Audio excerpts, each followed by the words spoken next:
Hey guys, welcome back to Allen Iverson story. This is the part 2 of AI story. First part में हमने देखा कि कैसे आइवर्सन ने NBA में आते ही अपने ऑन द कोर्ट गेम और ऑफ द कोर्ट बिंदास स्टाइल की वजह से NBA में आग लगा के रखी थी। इस पार्ट में हम जानेंगे आइवर्सन ने NBA में आखिर क्या कारनामे किए।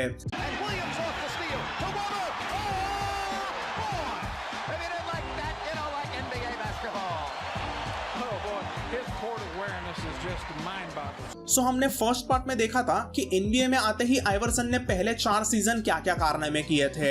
इसी में अभी आया था 2000-2001 का सीजन। कोच लैरी ब्राउन के लिए खेलते हुए इस सीजन AI ने पूरी तरह से आग लगा डाली थी। इस सीजन AI ने जबरदस्त स्टैट्स एवरेज करते हुए 76ers को ईस्ट में नंबर 1 सीड दिलाया था, जिसके कारण एलन आइवर्सन को NBA MVP मिला। फिर प्लेऑफ्स में भी आइवर्सन ने कुछ बवाल परफॉर्मेंसेस दिए और उसकी 76ers की टीम 2001 के NBA फाइनल्स में पहुंची थी, बट उनका फाइनल्स में मुकाबला शैक एंड कोबी के भयानक लॉस एंजलिस लेकर्स से होने वाला था। फाइनल्स में आने के पहले शैक एंड कोबी के लेकर्स ने पूरे वेस्टर्न कॉन्फ्रेंस को स्वीप कर दिया था। शैक एंड कोबी के लेकर्स ने 2001 के पूरे प्लेऑफ्स में एक भी मैच नहीं हारा था, बट इसी में आया 2001 NBA फाइनल्स का गेम 1, जिसमें आइवर्सन के कुछ अलग ही इरादे थे। एलन आइवर्सन ने इस गेम 1 के शुरुआत में ही कंटिन्यूअसली जंप शॉट पे जंप शॉट मारने शुरू किए। एक छोर पे लेकर्स के लिए कभी कोबी और कभी शैक तो शॉट्स मार ही रहे थे, बट इस गेम में आइवर्सन को भी लेकर्स में से कोई भी रोक नहीं पा रहा था। आइवर्सन के जबरदस्त गेम की वजह से 76ers उस गेम में टिकी रही थी और वो गेम ओवर टाइम में चला गया और इसी ओवर टाइम में आई थी आइवर्सन की एक आइकॉनिक मोमेंट।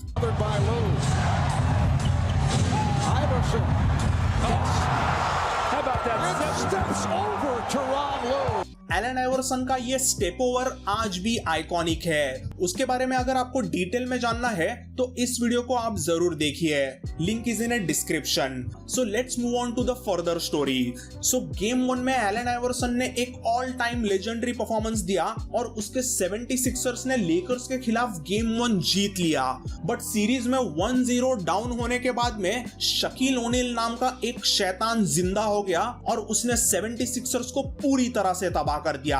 आगे के 4 गेम्स लगातार लेकर्स ने जीते और 76ers 2001 के NBA फाइनल्स में हार गए, बट आज भी ये फाइनल्स आइवर्सन के लेजेंडरी गेम 1 परफॉर्मेंस और उसके स्टेप ओवर के लिए याद किया जाता है। वैसे देखा जाए तो 2000-2001 का ये सीजन जिसमें आइवर्सन MVP जीता और 2001 के फाइनल्स तक पहुंचा, ये सब कुछ आइवर्सन के सिर्फ 5th सीजन में आया था, बट ये सीजन आइवर्सन के करियर का एक हाई पॉइंट रहा। इसके बाद अगले ही सीजन में एलन आइवर्सन और कोच लैरी ब्राउन में कुछ प्रॉब्लम शुरू हो गए थे।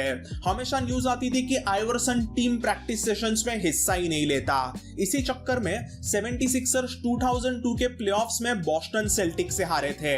इस हार के 5 दिन के बाद में आइवर्सन की एक प्रेस कॉन्फ्रेंस हुई थी, जिसमें एक रिपोर्टर ने आइवर्सन को पूछा कि क्या आइवर्सन ने प्लेऑफ्स में भी प्रैक्टिस सेशंस मिस किए थे, तो इसके जवाब में आइवर्सन ने उसकी फेमस प्रैक्टिस रैंट मारी थी। I mean, listen, we talking about practice. Not a game. We talking about practice. We talking about practice, man. I mean, how silly is that, man? We're talking about practice. I know it's important. I do. I honestly do. But we talking about practice, man. What are we talking about? Practice? We're talking about practice, man. We're talking about practice. We're talking about practice. We ain't talking about the game. We're talking about practice, man. So guys, इस लंबे practice rant में आइवर्सन ने 22 times practice word को use किया था। ये practice rant ना चाह के भी एलन आइवर्सन के एक फेमस स्टोरी में से एक स्टोरी बन चुकी है। फिर 2002 के बाद में आइवर्सन का गेम थोड़ा सा सेल्फिश हो गया था। आइवर्सन हमेशा अच्छे स्टैट्स तो एवरेज करता ही रहता था, बट वो अपने टीम को कोई कंटेंडर बना नहीं पा रहा था। हर सीजन 76ers प्लेऑफ्स में तो पहुंचते थे, बट वो प्लेऑफ्स में बहुत गंदा हारते थे। हर सीजन एलन आइवर्सन के हमें कुछ ना कुछ बवाल प्लेस तो देखने मिलते ही थे, बट आइवर्सन अपने टीम को बराबर से लीड नहीं कर पाता था। 2004-05 के सीजन में एलन आइवर्सन एक्चुअली यंग रूकी एंड्रे इग्वोडाला और दूसरे एक यंगस्टर कायल कॉर्वर के साथ भी खेला था। इसके बाद में 2005-06 वाला आइवर्सन का सीजन स्टैटिस्टिकली उसके करियर का बेस्ट सीजन रहा था, जिसमें उसने क्रेजी 33 पॉइंट्स एवरेज किए थे। बट उसमें और फिलाडेल्फिया 76ers ऑर्गेनाइजेशन के बोर्ड में अब अनबन शुरू होने लग गई थी। सो इवेंचुअली 10 साल खेलने के बाद में 76ers ने उनके द आंसर आइवर्सन को डेनवर नगेट्स में ट्रेड कर दिया, जहां वो यंग कार्मेलो एंथनी के साथ में खेलने लग गया था। आइवर्सन और यंग मेलो की जोड़ी वैसे ऑन पेपर तो बहुत ही एक्साइटिंग लग रही थी, बट ऑन द कोर्ट उन दोनों में भी बराबर से कोऑर्डिनेशन होते हुए नहीं दिखाई दिया। ऑन द पेपर तो वो अच्छे थे, बट ऑन द कोर्ट वो बॉल डोमिनेंट आइसोलेशन प्लेयर्स थे, सो उनका गेम बराबर से जम नहीं रहा था और ये एक्सपेरिमेंट भी प्लेऑफ्स में फेल होते हुए नजर आया। आइवर्सन और यंग मेलो की नगेट्स की टीम 2 बार लगातार प्लेऑफ्स में पहले ही राउंड में हार गए, इसलिए 2008 में नगेट्स ने आइवर्सन को डिट्रॉइट पिस्टन्स में ट्रेड कर दिया और वहां पर भी आइवर्सन का कुछ इतना गेम जमा नहीं। करियर के इन कुछ आखिरी सालों में आइवर्सन यही कुछ मेम्फिस ग्रिजलीज और फिर 2010 में वापस फिलाडेल्फिया 76ers से भी खेला, बट इसके बाद में उसे किसी एनबीए टीम ने ज्यादा चांस नहीं दिया क्योंकि उसका एथलेटिसिज्म अब चला गया था और वो काफी इंजुरी प्रोन भी हो गया था। उसने एक बार टर्किश टीम बेशिकतास के साथ कॉन्ट्रैक्ट भी साइन किया था ताकि वो टर्किश सुपर लीग बास्केटबॉल में खेल पाए, बट कुछ ही गेम्स खेलने के बाद में उसे इंजुरीज होने लग गई and he went back to United States. US में आने के बाद में उसने कुछ ही महीनों में रिटायरमेंट ले ली। सो गाइज, ये था आइवर्सन का लेजेंडरी एनबीए करियर। अपने करियर में आइवर्सन ने कुछ नजाकत भरे बहुत ही जबरदस्त प्लेस किए और उसका तगड़ा ऑफेंसिव गेम आज भी सराहा जाता है। सिर्फ 6 फीट और 80 किलो का होने के बाद भी आइवर्सन वाज अ स्कोरिंग मशीन। आइवर्सन अपने लंबे एनबीए करियर में उसके टफनेस और ड्यूरेबिलिटी के लिए जाना जाता था। वो हमेशा गेम में गिरता संभलता रहता था, बट फिर भी वो जल्दी से उठ के अपने कारनामे शुरू कर देता था। उसका ऐसा गिरते संभलते खेलने वाला एक अलग अंदाज तभी सभी को बहुत पसंद आता था। उसके ऐसे ही रफ एंड टफ गेम की वजह से उसे कई बार छोटी मोटी इंजुरीज होती थी, बट वो कई बार इंजुरीज के बावजूद खेलता रहता था। एलन आइवर्सन हार्ट ओवर हाइट का एक परफेक्ट एग्जाम्पल था। ओवरऑल अपने लंबे करियर में आइवर्सन ने 41 मिनट्स पर गेम का एवरेज रखा था, जो कि एनबीए हिस्ट्री का अब तक का 4th हाईएस्ट मिनट्स पर गेम का एवरेज है। एनबीए मैच 48 मिनट्स की होती है और ये बंदा हर मैच में अपने पूरे करियर में 41 मिनट्स कोर्ट पे रहता था, वो सिर्फ 7 मिनट बेंच पे रहता था। तो आप समझ सकते होंगे कि एलन आइवर्सन कितना ड्यूरेबल प्लेयर था, यानी उसका कितना अच्छा स्टैमिना था। एलन आइवर्सन छोटा होके भी उसमें इतनी हिम्मत थी कि वो बिंदास रिम अटैक करता था और आइवर्सन सालों तक एनबीए का क्विकेस्ट प्लेयर रहा था, जिसके कारण आइवर्सन को रोकना डिफेंडर्स के लिए बहुत मुश्किल जाता था। Most of the times defenders Iverson को फाउल ही कर देते थे और इसी वजह से आइवर्सन एनबीए में कई सीजन्स फ्री थ्रोज लेने में भी लीडर रहा था। एआई के ऐसे बिंदास अंदाज वाले खेल की वजह से बाकी प्लेयर्स में उसके लिए एक अलग ही इज्जत बन गई थी।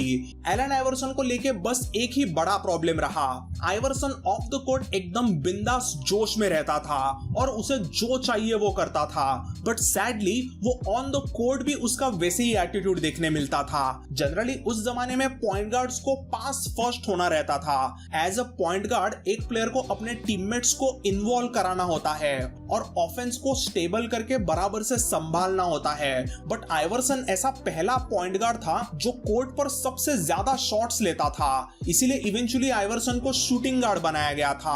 बट शूटिंग गार्ड होने के बावजूद प्लेयर को अच्छे हाई परसेंटेज हाई आईक्यू वाले शॉट्स लेने होते हैं, बट आइवर्सन का एक तरीके से एक बॉल हॉग वाला इमेज बन गया था। मतलब वो ज्यादा बॉल लेता था और कुछ अलग ही शॉट्स मारने लगता था। वो कई बार गलत शॉट्स फोर्सफुली लेता था, which became a big problem. और तो और आइवर्सन का यही एटीट्यूड 30s में भी कायम रहा था और इन्हीं कारणों की वजह से वो थोड़ा सा ओल्ड होने पर वो एनबीए में टिक ही नहीं पाया, जिसके कारण उसने सिर्फ 34 की उम्र में रिटायरमेंट ले ली थी। सो चलो जो भी हो, ओवरऑल एलन आइवर्सन आज भी एनबीए हिस्ट्री का one of the greatest shooting guard माना जाता है। उसका प्लेऑफ्स का पॉइंट्स पर गेम का एवरेज 29.7 का है, जो सिर्फ जॉर्डन के पीछे सेकंड नंबर पे आता है। रिटायर होते समय Iverson 7 time all NBA team का मेंबर रहा था, 4 टाइम स्कोरिंग चैंपियन रहा था। He was a 3 time steals leader, मतलब वो अच्छा डिफेंस भी करता था और उसने 4 बार 30 से ज्यादा पॉइंट्स एक सीजन में एवरेज किए थे।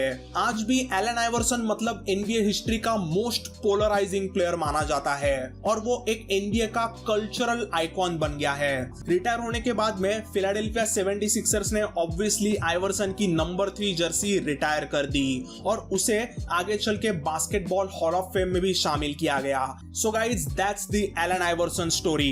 Hope you all enjoyed this 2-part story of Allen Iverson. अगर आपको ये वीडियो पसंद आया तो ऐसे ही वीडियोस के लिए आप सब्सक्राइब तो करोगे ही, सो मैं उसके बारे में अभी ज्यादा नहीं बोलूंगा। अब मिलते हैं नेक्स्ट वीडियो में। Bye and take care, piece.